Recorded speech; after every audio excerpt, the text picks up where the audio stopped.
telespectador, é uma honra eu estar aqui nessa bancada falando para vocês. E quero agradecer também aos que estão trabalhando atrás das câmeras, porque sem eles não teria o programa. Jonathan, muito obrigada. Fragoso, a minha chefe também, Gorete, muito obrigada. O assunto de hoje é um assunto tão conhecido meu, mas e de vocês também. Quem de vocês nunca teve uma dor?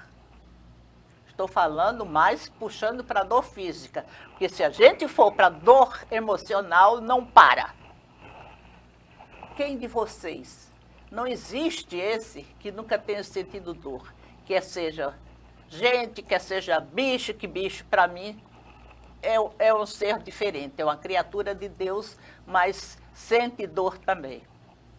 E eu, Cláudia de Bulhões, que estou apresentando o programa Gente da Gente, mais uma vez, na sua TV Assembleia, sou um condor.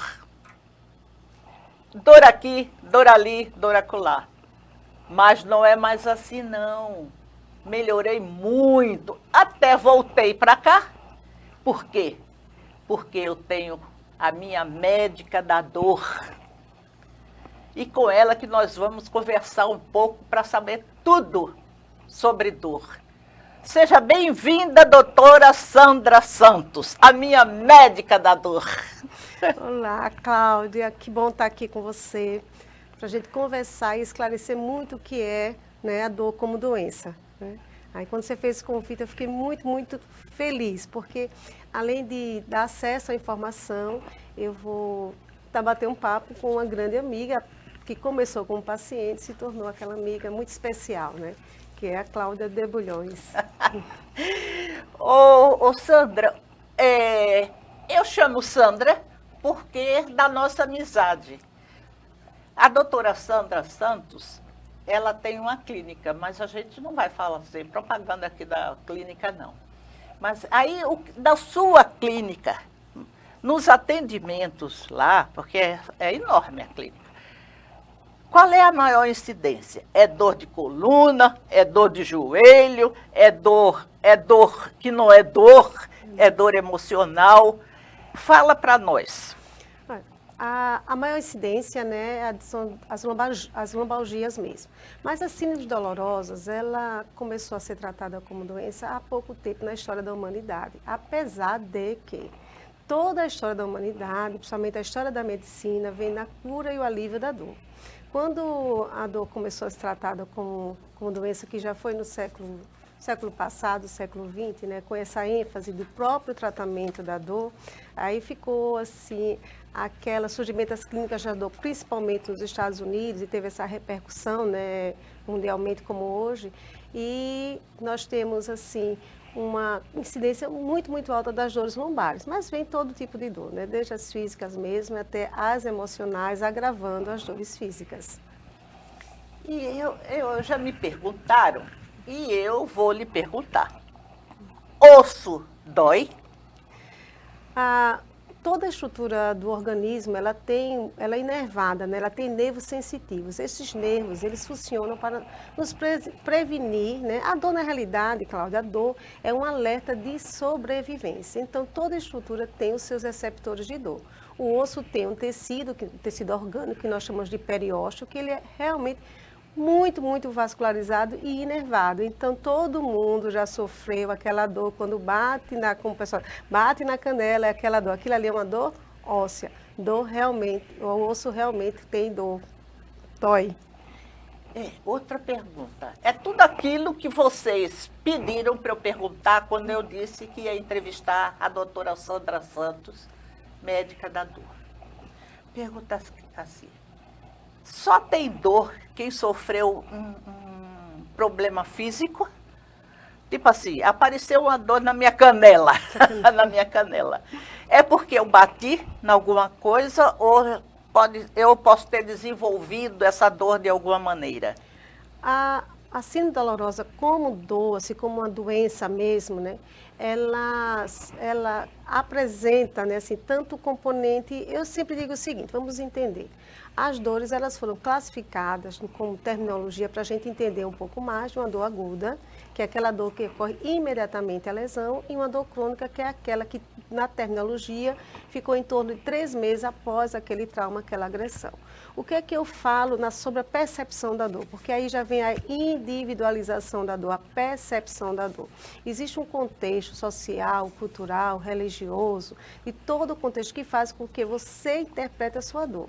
Os dois psicólogos que desenvolveram toda a teoria de percepção da dor, fisiologicamente, que são os doutores Melzack e o Wall, eles têm um livro imenso só sobre entender, interpretar e medir a dor, que é um livro de mensuração da dor, para entender que todo o contexto da dor, a dor tem a parte também de interpretação. Então, toda dor tem sua carga emocional dentro dela. Né? Mesmo a dor na canela, ela tem sempre um contexto, dependendo de onde foi que ela surgiu. Se foi um trauma pequeno, uma pessoa tropeça, ali bate, é um contexto. Mas se for uma agressão, ela vai ter um outro contexto, uma outra interpretação para o agredido.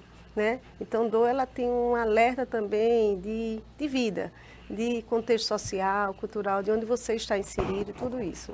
Então, dor não é muito fácil de medir, não. Aí eu pergunto assim, doutora Sandra, por que o seu interesse para tratar a dor?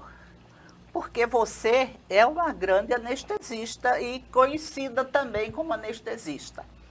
Aí eu pergunto, por que você também enveredou e outra coisa, para fazer parte desse grupinho de anestesistas? Desculpe, viu? Vocês que estão me ouvindo, não é fácil não. E ela faz e faz muito. Agora, doutora Sandra, por que você enveredou pela dor? A especialidade da dor, ela surgiu da anestesiologia mesmo. Ela vem... Quando eu fui Surgiu fazer da anestesiologia? Foi um médico anestesiologista, né, que ele desenvolveu todo o tratamento da dor. Ele começou a tratar os rapazes que vinham da Guerra do Vietnã, com alguma síndrome dolorosa decorrente dos traumas, né, tanto de armamento como os traumas psicológicos e tudo. E ele desenvolveu e começou, que é o Dr. John Bonica, na década de 70, né, mais ou menos durante a Guerra do Vietnã, e ele desenvolveu todo o tratamento da dor, e ele é anestesiologista. O que é que ele fazia? Ele pegava os bloqueios, né, que nós fazemos, os bloqueios da anestesia, para diminuir, para fazer a anestesia, para fazer uma cirurgia, ele transformou aqueles bloqueios em analgésicos. Então, ele tinha os rapazes vítimas, as pessoas, soldados vítimas da Guerra do Vietnã, vinha muitas vezes com a lesão que nós chamamos de síndrome dolorosa regional complexa, que é chamada algo neurodistrofia. O que é que ele fazia? Então, Peraí, doutora, peraí. Síndrome dolorosa regional complexa. Síndrome dolorosa regional complexa. Regional é porque da região do corpo. Síndrome porque tem mais de um sintoma, né? Regional, porque é de uma região, geralmente é periférica, e complexa porque ela tem muitos fatores para causar aquela dor. Então, é mais ou menos assim. Os rapazes eram vítimas de um trauma grande em braço, ou tinha amputação traumática daquele braço, e chegava com muita dor, e ele conseguia fazer o seguinte, ele colocava tipo um catéter mesmo, e deixava aquele braço anestesiado. E com isso, ele começou a estudar toda a fisiopatologia, toda a decorrência da dor. Então, assim, ele foi muito importante. E quando eu vi a história do Dr. John Bonica, eu fiquei extremamente, assim, impressionada e iludida, assim, aquela coisa assim, não existe tratamento para dor. Porque até então, o contexto de dor era só um alerta. Não existia um tratamento para se tratar a dor. Então, a dor era só assim, o indivíduo está com dor, então precisa ser tratado o que está causando a dor.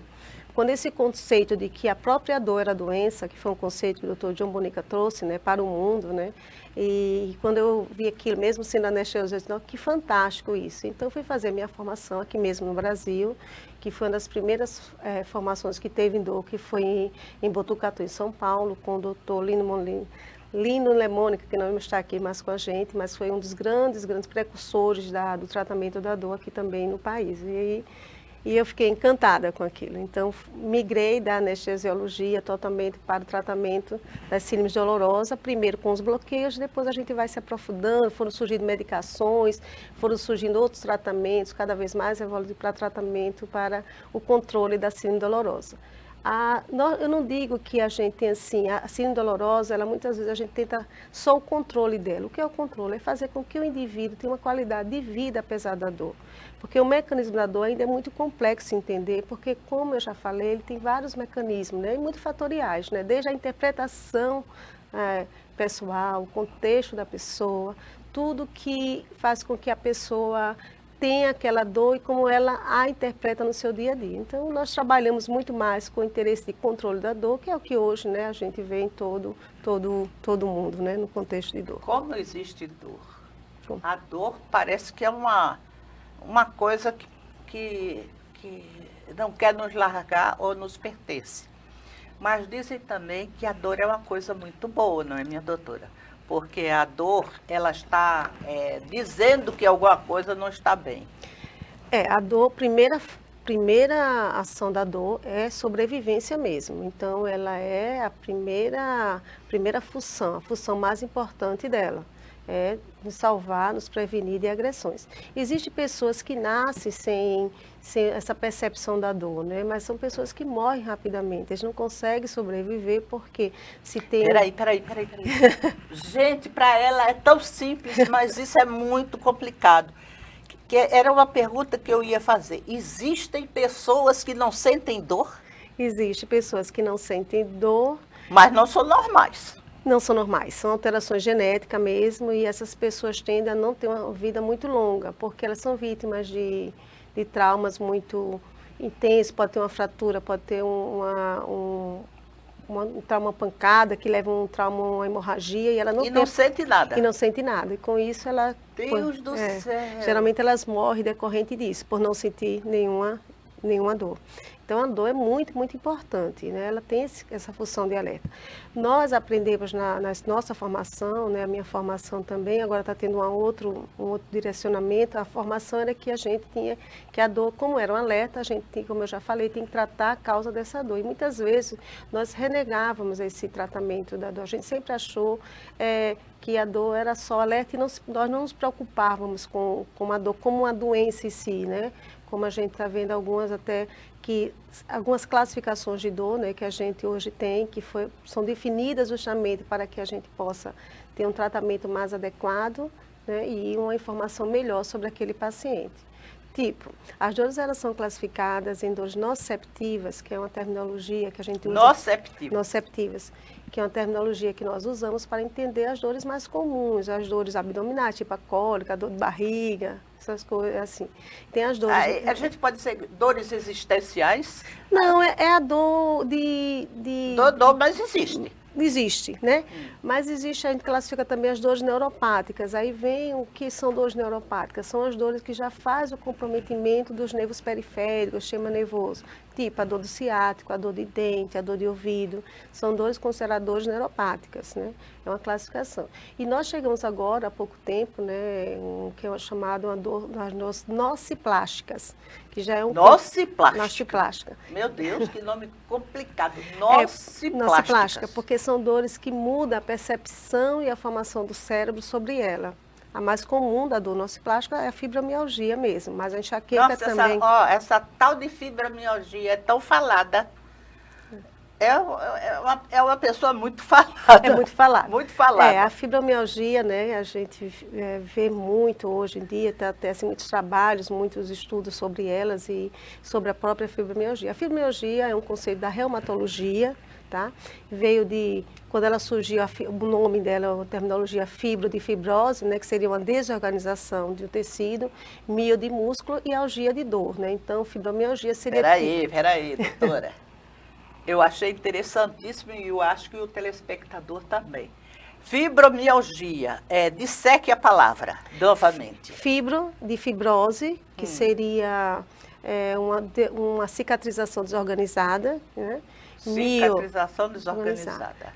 Mio seria músculo, né, que é a terminologia, e algia de algos, né, de dor. Então, seria fibromialgia. Seria tipo um músculo que está contraído, que está cicatrizada, com fibrose provocador. Por que essa terminologia? Porque naquele momento, algumas pacientes de fibromialgia elas desenvolvem alguns nódulos, algumas contraturas musculares em regiões específicas, tá? Em região cervical, região lombar.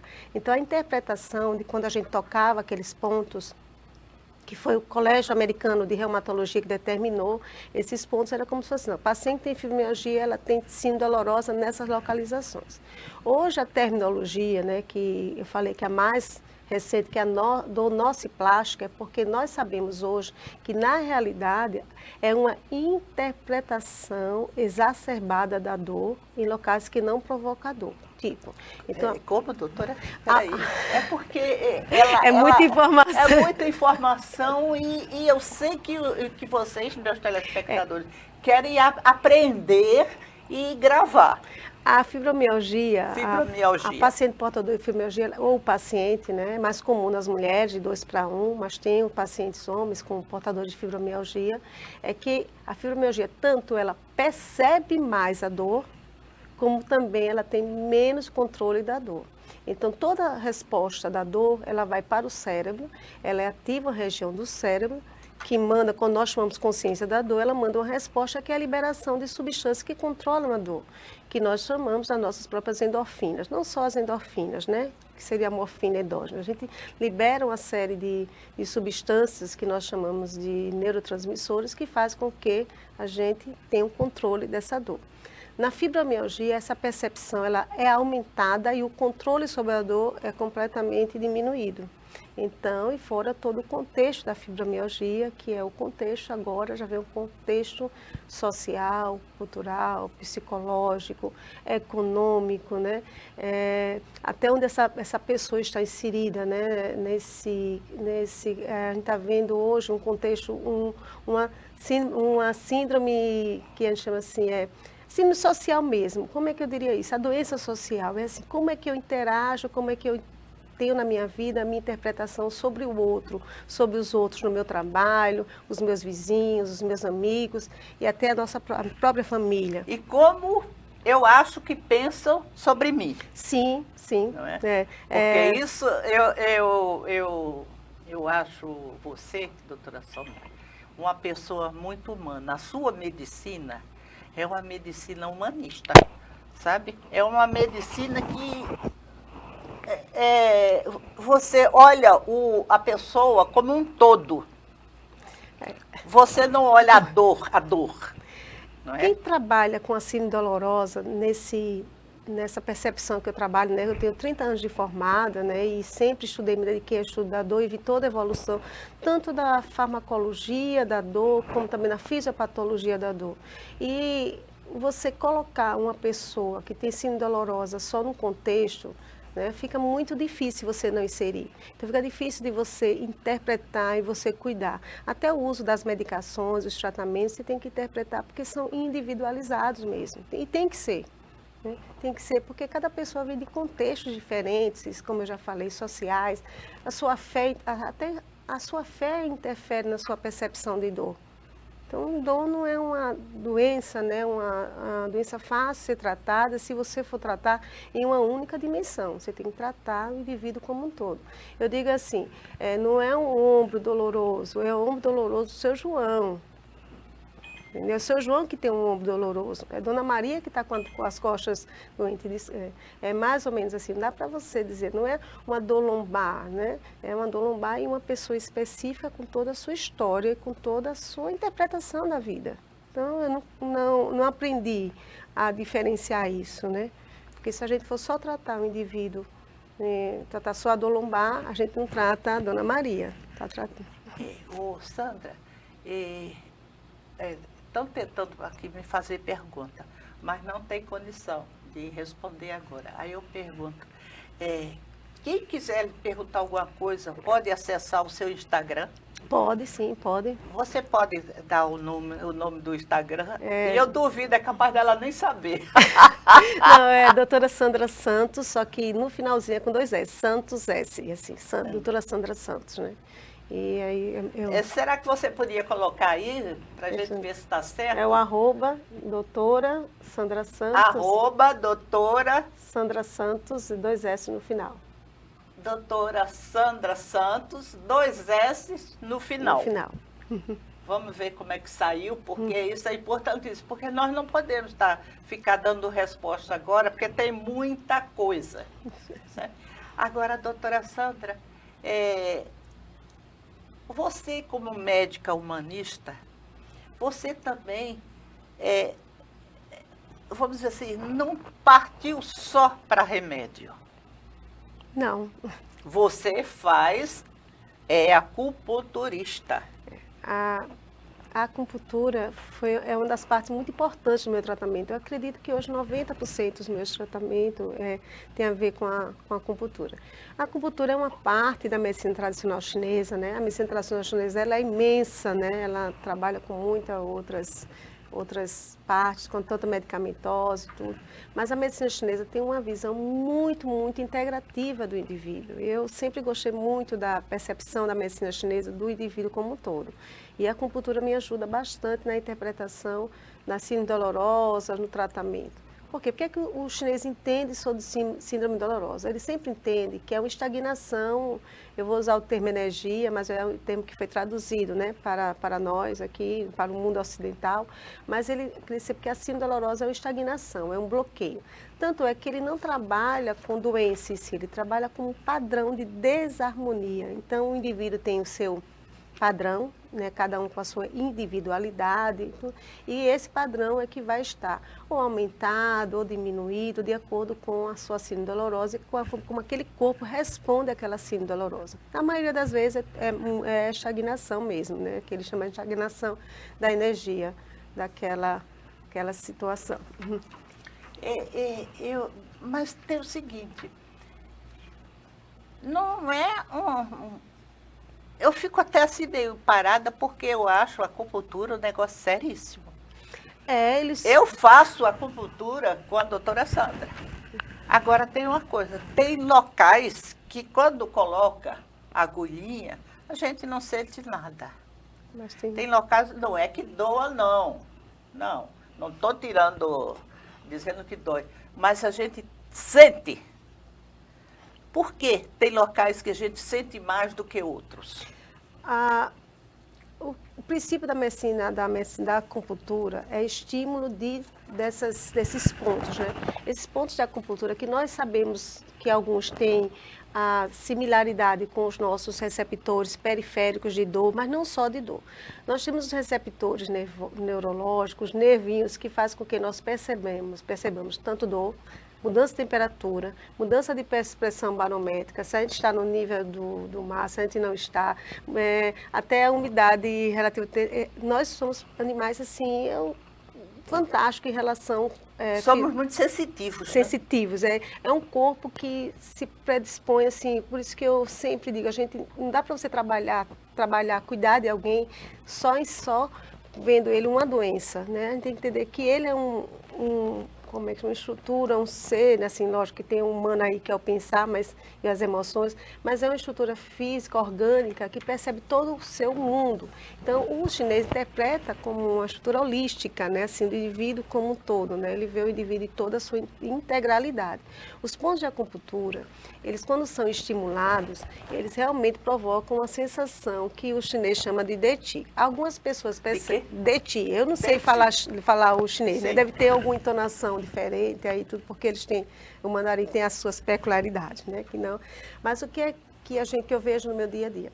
Quando realmente a interação, eu quero, vamos dizer, tirar aquele bloqueio, eu quero aquele alívio da dor, ou eu quero fazer uma tonificação, como o chinês fala, então o paciente tem uma percepção maior naquele ponto que eu estou estimulando, que pode ser essa sensação de dormência, choque, tudo, porque é uma sensação diferente, né? Não é uma sensação só de dor, é um estímulo diferente. Tem alguns pacientes que sentem.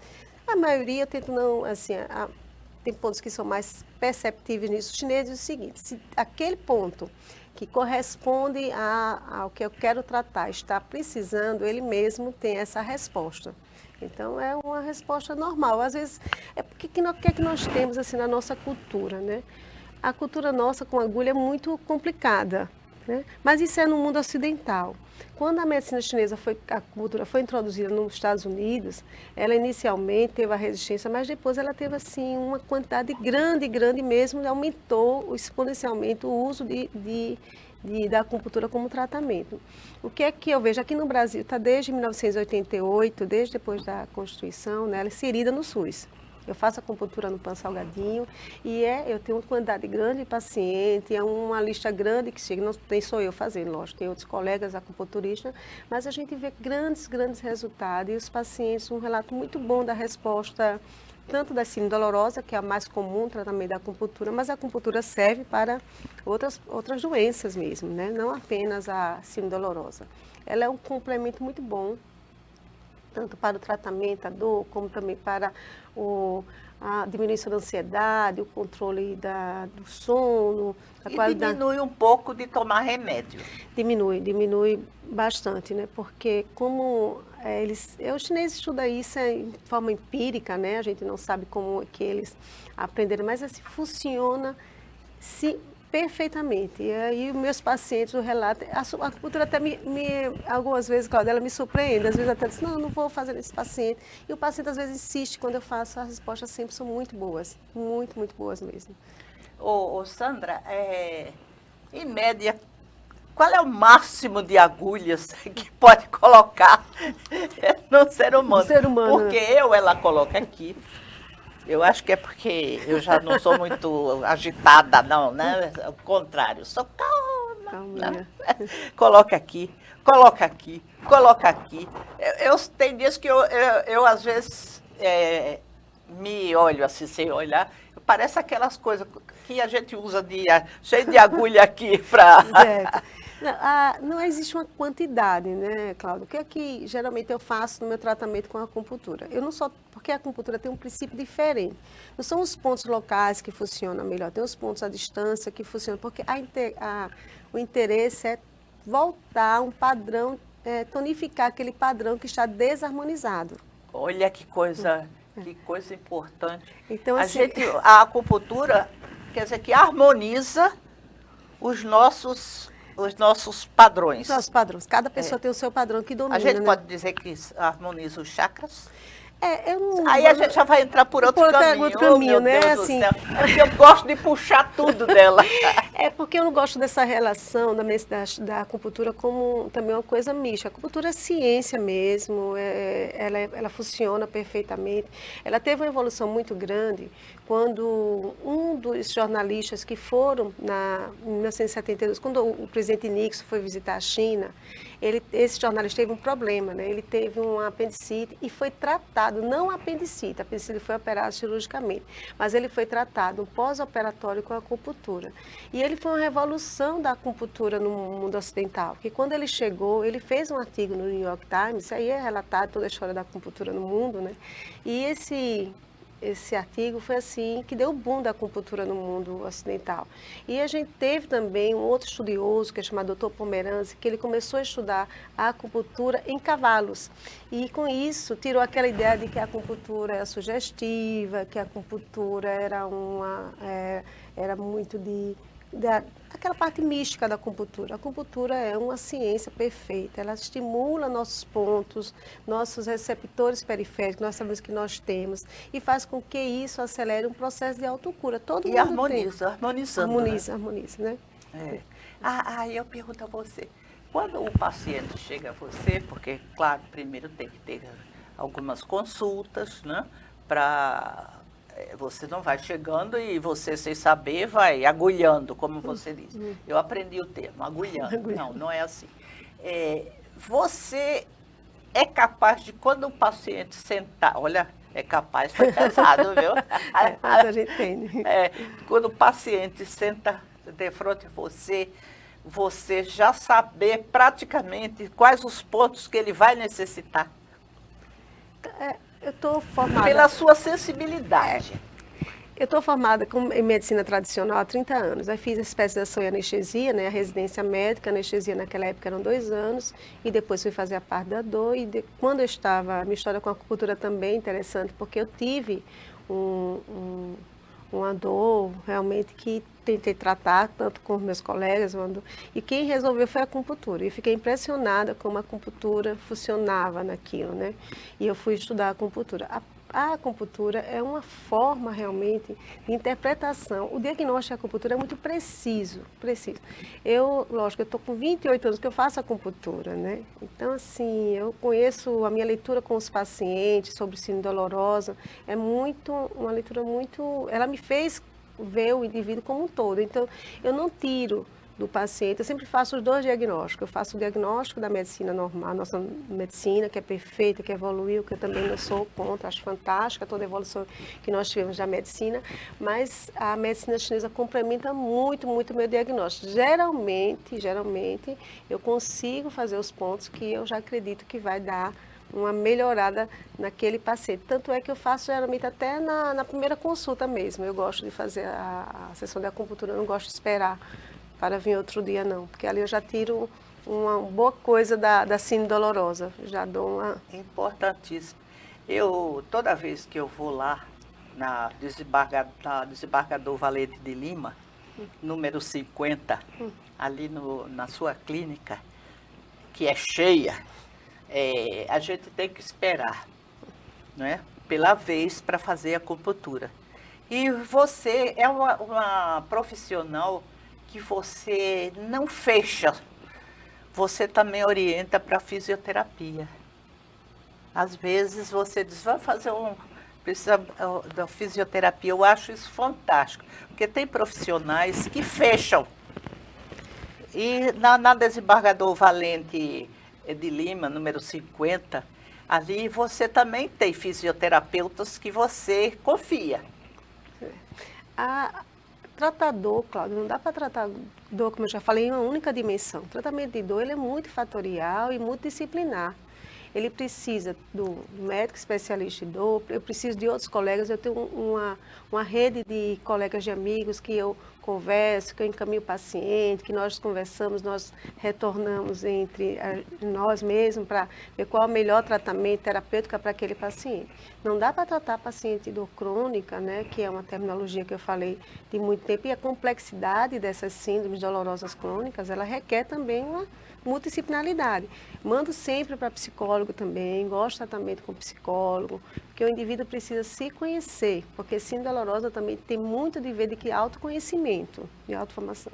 Eu sempre não questiono como uma forma de repreensão, lógico, eu não estou para isso, mas a religiosidade, a interpretação da sua fé, como o indivíduo interage na sua fé, é muito importante no diagnóstico de síndrome dolorosa crônica, né? Então, fisioterapia, psicologia, a própria nutrição, o clínico da dor, o clínico geral, o cardiologista, todos esses, não é só, mesmo sendo especialidade que a gente acha que não tem muito a ver com o nosso conceito de dor, com o dia a dia da dor, mas tem. Então, todos os pacientes que eu trato, eu sempre trato na sua multifatorialidade e multidisciplinaridade. Você gosta de conhecer ele como um todo, para poder também oferecer o que ele precisa. Sim. Né? Porque se a pessoa, tipo assim, se você fosse uma especialista, eu digo, senhores, eu não estaria com ela, se ela fosse uma especialista, que só fosse ela. Não, ela sempre está orientando, sempre está, de alguma maneira, dizendo como é que deve ser feito, como é que não deve ser feito, porque... Tem profissionais, você desculpe, que a gente vai, só ele é que sabe, só ele é que faz. Eu não volto mais, não. Existe assim, eu estou com os meus 2 filhos estudando de medicina, né? Então, o que eu interpreto assim na nossa formação médica? A nossa formação médica, ela veio muito da formação da França. A França teve a formação de Descartes, né? O iluminismo. Então, quando nós na história da medicina, na história do mundo, a gente também não pode deixar de interpretar as coisas boas que a gente teve na evolução. Sim. Mas quando houve o iluminismo, que colocou a ciência acima de tudo, a gente também começou a ter o seguinte, foi a primeira vez que começou a fazer mesmo a dissecção de cadáver, começar a entender como funcionava o corpo, né? Descartes tem uma figurazinha que mostra como é que é a dor, e a figurazinha tão simplória, né? A gente sabe que hoje o mecanismo da dor é muito complexo, né? Como eu falei, multifatorial, em todos os sentidos. E quando houve isso, assim, no mundo moderno, né? Assim, o iluminismo como a ciência sobretudo, a gente começou a partir as pessoas. Como assim? A gente começou a tratar o sistema digestivo, quando a gente descobriu como funcionava o sistema digestivo. Daqui a pouco nós começamos a tratar o sistema cardiovascular, tudo, e começou a tratar mais os sistemas do que a pessoa que estava naquele sistema, entendeu? A gente saiu de uma medicina que via com integralidade. Isso é tão importante. Partiu para tratar mais o sistema do que a pessoa. Que a pessoa. Então via a pessoa como um todo. Não é? Naquele sistema. Naquele sistema. E isso prejudicou muito a nossa... Não é prejudicou, né? Acho que deu uma informação que a gente acreditava, né? Porque é muito naquele momento que se acredita, né? A gente mesmo sabe que o próprio Freud teve erros grandes, né? Assim, muitos médicos falam, teve erros muito grandes em relação a tratamentos, em terapêuticas, né? Grandes. Porque muito do que a gente vai aprendendo, do que a gente o mundo vai evoluindo, do que vai os contextos. Então, na medicina que nós aprendemos, essa formação médica é uma formação muito dos sistemas, assim, de tratar só a doença, mas não tratar o indivíduo, né? E saúde, pelo conceito da Organização Mundial de Saúde, é o todo, né? É um contexto de saúde, é a integralidade, é mental, física, emocional, né? E todo e social. E a gente, na medicina, a gente tratou alguns contextos, ainda existe muita interpretação em escolas médicas, algumas formações, que ainda trata o indivíduo como a doença dele sobrepondo a ele, né? Então, ensino doloroso, isso é muito, muito comum. Ô, Sandra, como você sabe, eu sou psicóloga, né? Continuo com o meu CRP, apesar que eu não trabalho mais, nem nunca trabalhei em Maceió, mas no Rio eu trabalhei muito. E no hospital universitário onde eu trabalhava, porque eu era professora também, a gente de longe sabia, pela postura do profissional, a especialidade dele. Sim. É impressionante. Vocês, quando forem em algum hospital, vocês tentem saber. O profissional, o cirurgião, que nós tanto precisamos, ele tem uma postura altiva. Ele tem uma postura que ele sabe, ele corta, ele faz, ele não faz. O ortopedista, agora que isso está mudando, mas imagine, se eu já estou aposentada há mais de 20 anos, como era? O ortopedista fazia questão de ser grosseiro. E por aí ia. O pediatra, não, já era diferente. O pediatra era sensitivo, a gente já sabia, até pela maneira de tratar os colegas. O psiquiatra, então, diziam que todo psiquiatra era doido. Não, não era doido, não. Era porque ele tinha uma complacência com os outros. Ele tinha uma... E essa história das especialidades relacionadas com personalidade é muito comum até hoje, né? A gente vê, assim, alguns conceitos. Melhorou um pouco, mas, assim, quando eu fazia anestesia, pacientes perguntavam para mim que para ser anestesista precisava ser médico. Muita gente ainda tinha isso. Por quê? Porque na história da humanidade, a anestesia foi uma das últimas especialidades mesmo. A anestesia foi descoberta em 1846, olha só, com... Fantástica a descoberta do Dr. Morton na anestesia, mas veja a evolução da humanidade até isso mesmo, depois de Cristo, né? Que a gente teve a descoberta da anestesia e toda a evolução, também especialidade maravilhosa. Como é que foi essa descoberta? É porque eu sempre penso que a anestesia foi descoberta com um pedaço da clave do homem das pedras. Era álcool que usava e tudo, mas a descoberta do gás hilariante, né, pelos dois dentistas, né, eles fizeram. Gás hilariante, que é o óxido nitroso, né, que a gente usa. Foi uma descoberta fantástica e a primeira cirurgia feita, que foi em Boston, foi usando o éter, né, que fez com que o indivíduo inalasse o éter, entrasse em estado de de anestesia fosse feito, né, se eu não me engano, eu não lembrei, mas tem um quadro, não sei se foi amputação, mas foi uma referência dali, a partir dali, todo o estudo da anestesiologia. E o que acontecia? Como não era uma especialidade médica, ela só se tornou especialidade médica depois da Segunda Guerra, então qualquer pessoa que é formada, porque as especialidades que todo mundo era médico. Médico, é. Médico, né? Médico. Né? É. Aí existiam os barbeiros que eram os cirurgiões, né? Que na Idade Média, até a formação mesmo médica. Então, essa evolução de especialidades foi uma evolução assim, depois na história da medicina. Né? Que hoje a gente vai vendo assim, cada vez mais, até o pessoal diz, você agora tem um especialista no dedo da mão. E eu sou a favor das especialidades. Por que eu sou a favor? Porque é muita informação todos os dias em todas as áreas. Eu sou médica, mas minha cardiologista é minha cardiologista, minha gineco, meu mastro, porque a evolução eu vejo na minha área, eu vejo em todas as áreas. Então não dá para você saber tudo. Você pode ter uma noção boa, né, de algumas coisas, mas quando se você quer se dedicar realmente a e ser assim, ter uma formação melhor, você tem que ser especialista. Eu sou a favor, né, da especialidade. Não posso ser tão específica assim, mas eu sou a favor. Então, E a pessoa estuda mais aquela área, né? Fica mais assim, consciente, fica mais, o termo é sabedora do que acontece naquela área. A experiência do conhecimento, ela é sedimentada, né? Agora, você como acupunturista, eu acho que você tem que saber tudo. A acupuntura foi até um desafio, né? Porque a acupuntura, ela é uma filosofia, é completamente diferente do sedimento que a gente tem, do conhecimento sedimentado. Então, ela é diferente, ela tem uma percepção do indivíduo holisticamente, trabalha os 5 elementos, um contexto diferente para o que a gente aprende, né? Mas aprendendo, quando você não consegue mais interpretar o outro sem ser pelo olhar da medicina chinesa. Eu não consigo mais não ver o indivíduo sem essa percepção. Agora, aí eu vou lhe deixar de saia justa. Você vê o indivíduo pela medicina chinesa, certo? Mas você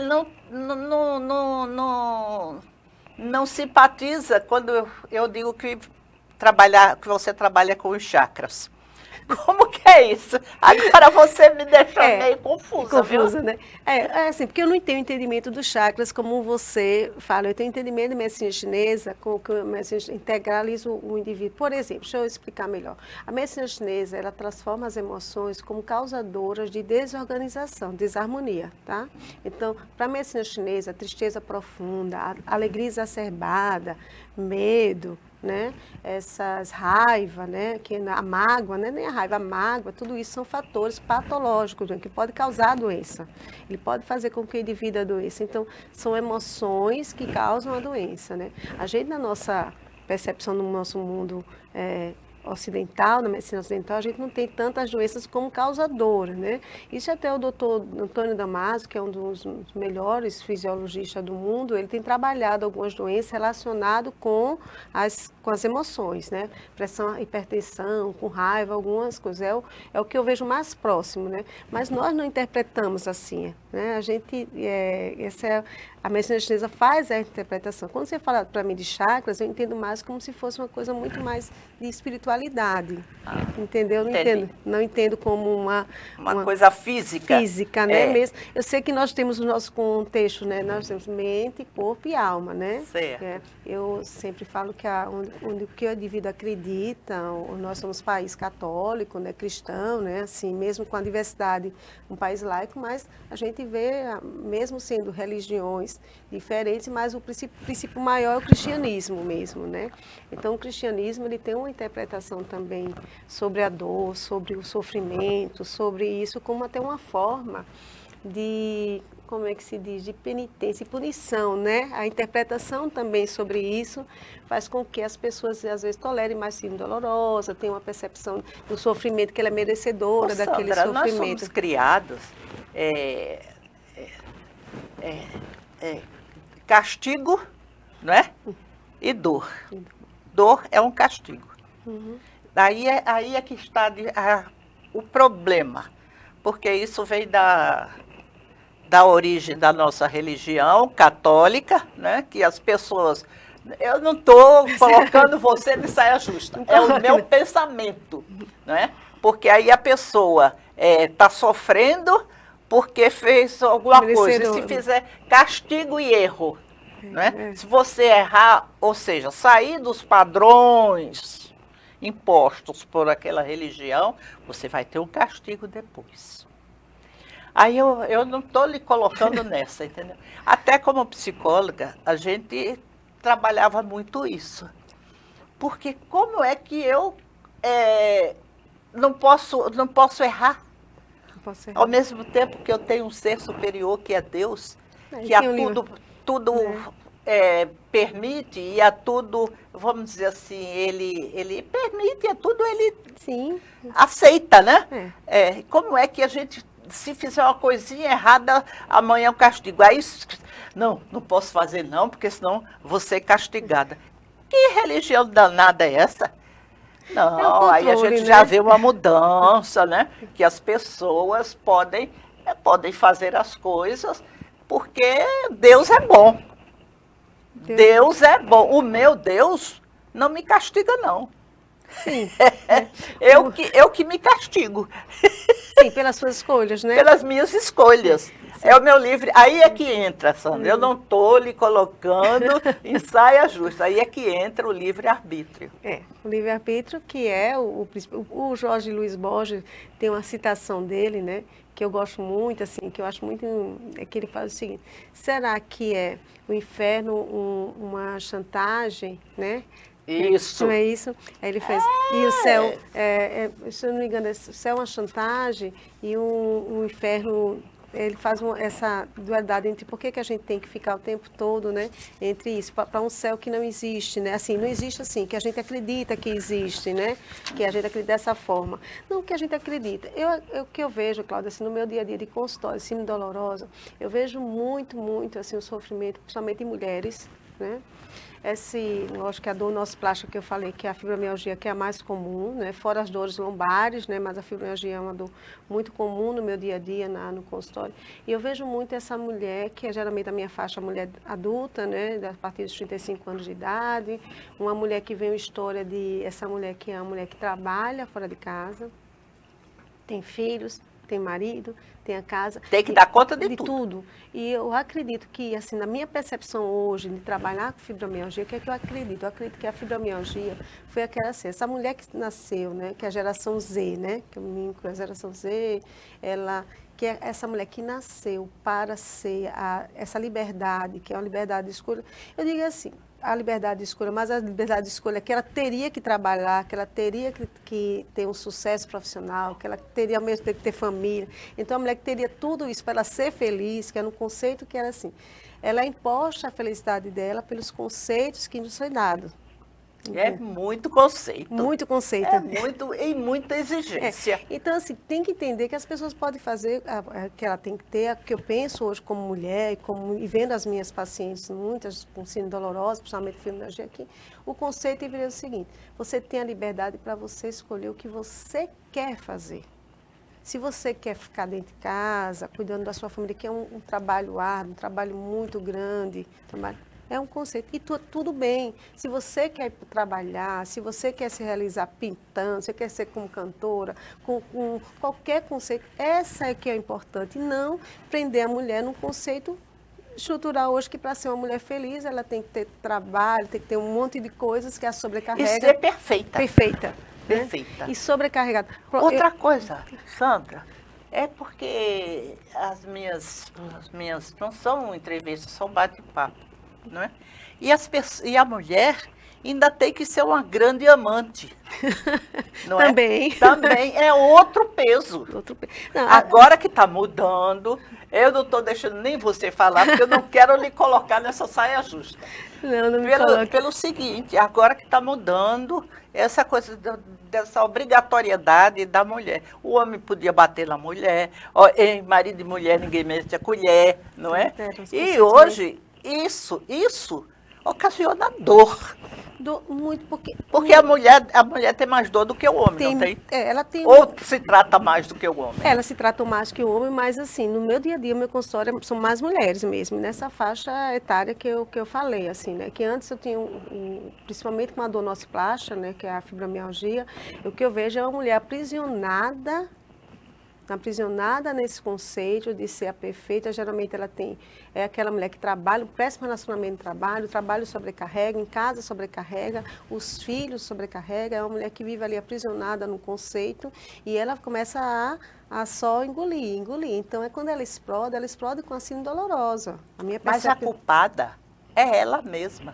Porque quando ela vai educar os filhos, ela educa que homem não faz isso. Mulher não faz aquilo. Claro. Né? Divide. Ainda estamos nesse conceito social. E isso para a assim, mulher leva dor. Leva. Mas por que o homem pode e eu não posso? A gente está vendo, a semana passada, assim, já que é um bate-papo, eu vi assim, de feriado, né, da Semana Santa, na segunda, acho que foram 10 mulheres assassinadas, né? Terríveis. Terrível, assassinato terrível. Sobre porque a pessoa não pode ter a sua liberdade de dizer não, quero viver bem, eu quero ficar sem fazer nada, eu não quero ter esse relacionamento. Também esse conceito, né, que eu acho importante você ter do conceito de que uma sociedade que exige que a posição da mulher ela tenha que ter mesmo, né, aquele escudo protetor do homem, senão quando ela fica fora desse contexto, ela também, quando não tem um companheiro, ela deixa de ser feliz. Ser feliz. Tem que ter alguém, nem que seja na cabeça. Na cabeça. E a felicidade é um contexto muito maior, né? Você pode ser feliz com os contextos. E essa ideia de sucesso também. Eu acho que vejo muito as pessoas se sobrecarregando com sucesso. Essa grande exposição também de mídia social. Isso. Né? Também eu vejo. Falando em mídia social, podia botar novamente o seu Instagram. Aí, porque as pessoas que estão nos vendo e vão nos ver, tem muitas dúvidas. Tem muitas dúvidas, né? Sandra, uma coisa que eu queria, antes de terminar, você lá na Desembargador Valente de Lima 50, você faz bloqueio. Agora, existem vários tipos de bloqueio. Fala para o meu telespectador e para a minha telespectadora o que são esses bloqueios. Porque, para mim, bloqueio é injeçãozinha. Mas já disseram que tem que ir para o hospital, tem que passar 2, 3 dias no hospital para fazer um bloqueio. Os bloqueios, né, eles surgiram daquela ideia do Dr. João Bonica, né, que foi o precursor da medicina da dor no mundo todo. Então, a formação dele como anestesiologista é um termo que nós usamos em anestesia para tratar a fazer anestesia, chama bloqueio. O que é a ideia? A ideia é que bloqueia o estímulo nervoso, o estímulo doloroso para aquela região. O conceito de anestesia é um conceito maior, porque não é só tirar a dor. O conceito da anestesia também é mobilidade, né? Porque o indivíduo, você não pode fazer uma anestesia, o indivíduo está se mexendo, meio sem sentir dor. Então, o bloqueio, ele também bloqueia, na anestesiologia, ele faz o bloqueio motor e sensitivo. Tá? Se for um bloqueio periférico, que a gente já ouviu falar, que é a ráquio, a peridural, os bloqueios, até os bloqueios de nervos periféricos. Peraí, doutora. Deixa eu explicar melhor. Os bloqueios, eles surgiram da anestesia, certo? Até com aí. A ideia de fazer uma analgesia e tudo. Mas na anestesia, o bloqueio também não serve apenas para tratar a dor, serve também para imobilizar. Tá entendendo? Entendi. Para que o indivíduo não se mexa. Quando a gente faz os bloqueios para tratamento da dor, existem alguns tipos de bloqueio. Bloqueio é a terminologia para bloquear o estímulo doloroso, mas o tratamento, nós temos o bloqueio simpático venoso, que é um bloqueio venoso que a gente usa, também pode fazer ambulatorialmente. Tem um bloqueio do nervo periférico, tem esse bloqueio que a gente pode fazer no consultório, chamado bloqueios ambulatoriais. Pode ser feito. Existem os bloqueios mais intervencionistas, tá entendendo? Que é um tratamento da dor, quando nós queremos chegar mais precisamente naquela região onde está causando a dor.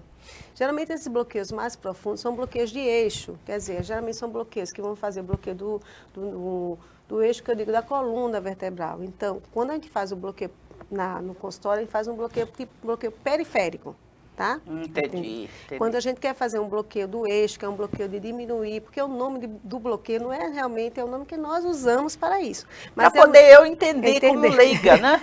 Mas é uma intervenção lá. É o bloqueio da minha dor. Vamos dizer, quando faz a intervenção naquele local, que às vezes está havendo uma compressão da vértebra, às vezes é o próprio disco intervertebral que está comprimido, a gente vai chegar lá, tipo, colocar a medicação mais próxima aonde está surgindo aquela dor. Fantástico. Então, essa é a intenção. Então, esses bloqueios são necessários mesmo serem cirúrgicos, porque eles requerem uma sedação, eles requerem uma assistência, né, médica maior. Então, existem esses dois tipos mesmo de bloqueio. Mas, ultimamente, a gente tem conseguido fazer muitos bloqueios periféricos e muitas vezes os bloqueios periféricos, eles respondem também muito melhor, né? Porque o próprio bloqueio não é garantia de totalmente, como eu falei. Tratar dor é um contexto multifatorial e multidisciplinar. O bloqueio sozinho, ele não resolve. Não existe bloqueio. Se você fez o bloqueio, você ficou totalmente curado. Não, é a minha experiência nesse tempo, eu faço muito bloqueio, sempre o tratamento é controle da dor. Controle da dor. Não é tratamento completo. Principalmente dor crônica é muito mais complexo devido a todos os fatores que eu falei. Muitos fatores. Pessoal, financeiro, social, cultural, religioso. Maria, vem tudo junto, tudo junto e tudo separado. Né? Agora, existe bloqueio... Não, vamos por etapa. Acupuntura para enxaqueca? Existe. A acupuntura pode ser associada a qualquer tratamento, né? Ela é sempre associada. Em algumas doenças, ela tem uma causa... Doutora, e melhora a enxaqueca? Melhora. A enxaqueca também é uma dor considerada nociplástica, né? Ela tem... Uma dor o quê? Nociplástica, como a fibra... Nociplástica. Então, é uma dor... Por que como chama nociplástica? Porque ela muda a funcionalidade, a percepção da dor cerebral. Então, o indivíduo que tem uma enxaqueca, ele tem uma percepção diferente mesmo da sua percepção da dor. Então, é considerada fibromialgia, enxaqueca, fibromialgia, endometriose, uma dor nociplástica, dor que muda a percepção do indivíduo. A enxaqueca é muito estudada, a gente pode fazer toxina botulínica para alguns tratamentos de enxaqueca também. Como? A toxina botulínica mesmo.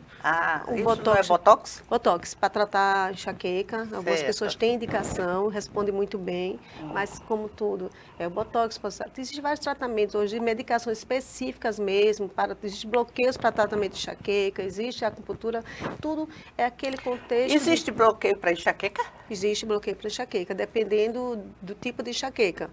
Tá? Existe enxaqueca de compressão do nervo occipital, que ele faz, existe alguns... porque as enxaquecas, eu não sou especialista... Sim, mas é a dor. É a dor. É a dor que a enxaqueca promove. Existe em torno de mais de 100 tipos de cefaleias, a classificação. Então, ela tem desde... a enxaqueca existe até uma subespecialidade chamada cefaliátrica, que é o indivíduo especialista em cefaliatra. É especialista em tratamento de diversas cefaleias que existem, incluindo a enxaqueca, porque a enxaqueca se divide Achei o nome bonito. A enxaqueca se divide em inúmeros tipos de enxaqueca. Tá? Certo. Agora, é porque tem enxaquecas crônicas. Tem pessoas enxaqueca, dependendo da origem, a enxaqueca ela pode ser uma doença genética mesmo, né? Ela também tem uma história familiar de quem tem enxaqueca. Aí tem que classificar, tem que especificar se é uma enxaqueca com aura, sem aura. Então, assim, a enxaqueca ela é bem complexa também. É um negócio muito sério. Mas é uma quantidade grande da população que sofre com enxaqueca, não é tão rara, não. Agora, eu sou uma pessoa que eu não posso tomar aspirina, porque abre minha enxaqueca. Eu não quero nem que você fale nisso, viu? Porque você pode dizer que eu estou fazendo somatização, que eu estou fazendo... Mas se eu tomar enxaqueca, parece que abre. Ou, se eu tomar a aspirina, abre. Parece que o sangue passa, eu não sei. Porque a gente está no contexto aí dos tratamentos medicamentosos, né? Aí a gente tem uma quantidade grande de medicamentos para tratamento de dor. Geralmente, os tratamentos de enxaqueca, como tratamento de dor crônica, a gente usa medicações que são medicações como se fosse para o cérebro diminuir aquela percepção da dor. Tá?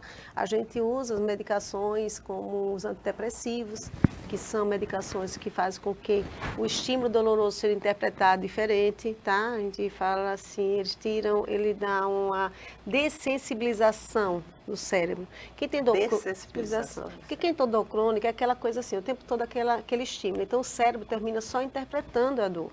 Então a gente usa antidepressivos, né? Tem alguns que são mais recentes, tem os gabapentinoides, que hoje que foi uma revolução no tratamento da dor mesmo, que principalmente foi uma das primeiras medicações que Como tinha... é o nome, doutora? É gabapentinoides, que a gente chama, mais comum é a pregabalina mesmo, né? Que todo mundo sabe.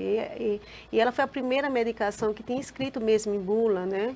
Como tratamento da fibromialgia, dor neuropática, então foi uma das primeiras, foi a primeira, né, junto com a duloxetina. Então, o contexto de tratamento de dor, como eu falei, ele é multifatorial, é multidisciplinar. Então, você usa medicamentos, faz acupuntura, faz bloqueio, tá, faz fisioterapia, vai para o psicólogo, exerce a fé, né? Agora uma coisa interessante é que você tem que saber conhecer o seu corpo, tem que conhecer a sua dor, porque às vezes você... eu estou falando um pouco assim sobre a minha experiência de vida. Não, eu tenho maior orgulho nos meus 80 anos. É para ter orgulho mesmo, é para ter orgulho. Para me orgulhar mesmo. Porque é o seguinte, eu sei quando a minha dor é enxaqueca. Eu sei quando a minha dor é porque eu não estou conseguindo resolver alguma coisa. Interessante esse conceito. E eu sei quando a minha dor é física. Eu acho que isso, desculpe, doutora, está tomando um pouco sua fala, mas eu acho que todo mundo, todo ser humano devia tentar se autoconhecer para poder se passar até uma coisa verdadeira para o seu médico. Sempre, Cláudia, é uma das coisas que eu sempre converso com alguns pacientes, todos eles eu indico, né, a psicoterapia, eu digo assim, olha, quem tem dor crônica, eu sou copiloto, tá? Porque quem vai organizar, quem sabe das suas dores, quem entende, né, é você próprio. Então, quando eu peço para ir para um psicólogo, eu peço para que o indivíduo faça se autoconhecer, ele precisa se conhecer, porque um tempo eu acreditava, isso é uma percepção minha, eu acreditava que geralmente as pessoas quando tinham o estresse que eu falo, o estresse ruim, né, a dor dela piorava. E começou... Outro assunto, doutora, o estresse positivo e o estresse negativo. Pelo amor de Deus, a gente não para hoje não e já estou aqui dizendo que já está na hora. Agora é o seguinte, o estresse positivo e o estresse negativo. Procura saber também o seu estresse, como é que é. Olha, é a forma como você interpreta o mundo, tá? É uma coisa muito difícil conversar sobre a dor, porque a gente puxa tudo. É porque o indivíduo, não dá para você tratar, se falar. Agora me falaram assim, sabe? E eu não deixo a doutora falar, me falaram assim, a doutora é uma pessoa muito simples. Por quê? Porque aí eu vejo na minha cabeça aquela coisa de mulher. Porque eu sempre vejo a doutora muito arrumada, muito elegante, porque ela atende todos os convênios. Todos os convênios.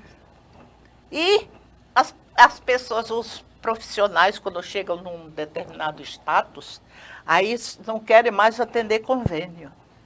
E eu vejo lá na Valente de Lima 50, onde é a sua clínica, eu vejo, convênio Unimed, isso, GEAP, não sei o quê, não sei o quê. E eu vejo você atender todos da mesma maneira. Eu só tenho a agradecer a essa mulher maravilhosa, essa guerreira que, tem fases terríveis, como todo mundo tem, mas vai superando e vai agradecendo ao Senhor, que é todo-poderoso, pelas essas coisas. Claro, você poderia dizer algumas palavras para encerrar, porque senão eu não encerro. Não encerra, né? Quando sobre atender todo mundo, eu acho que é um compromisso mesmo meu da minha missão humana, tá?